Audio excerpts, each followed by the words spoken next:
देश भर के लाखों मेडिकल छात्रों के लिए बड़ी खबर। नीट यूजी 2026 परीक्षा की नई तारीखों का ऐलान कर दिया गया है। अब ये परीक्षा 21 जून 2026 को आयोजित होगी।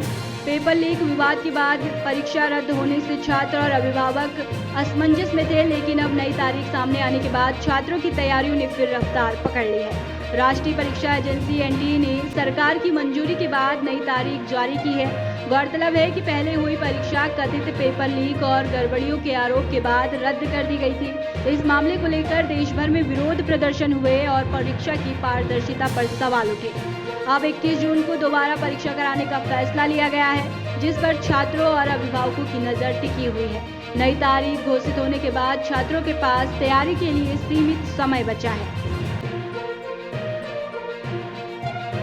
देश में महंगाई की मार अब सीधे आम आदमी की जेब पर पड़ने लगी है। शुक्रवार सुबह से पेट्रोल और डीजल के दाम बढ़ा दिए गए हैं। राजधानी दिल्ली में पेट्रोल करीब 3 रुपये और डीजल भी 3 रुपये प्रति लीटर महंगा हो गया है। ये बढ़ोतरी शुक्रवार सुबह 6 बजे से लागू कर दी गई है।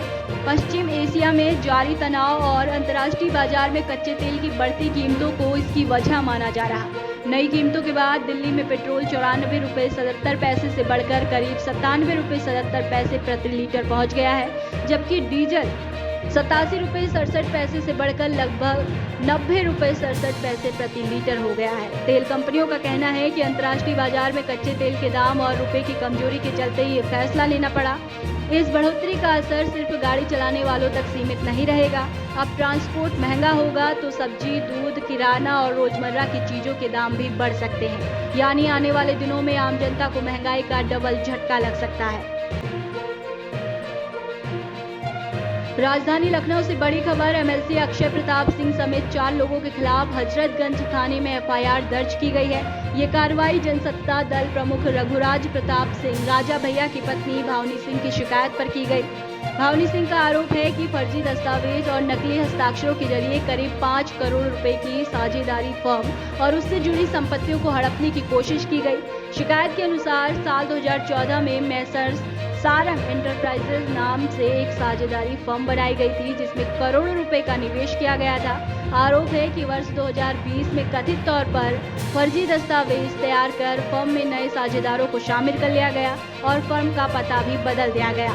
मामले में धोखाधड़ी और कूट रचना जैसे गंभीर आरोप लगाए गए हैं। एमपी एमएलए कोर्ट के आदेश के बाद हजरतगंज पुलिस ने मामला दर्ज कर जांच शुरू कर दी है। फिलहाल पुलिस सभी आरोपों और दस्तावेजों की जांच में जुटी हुई है।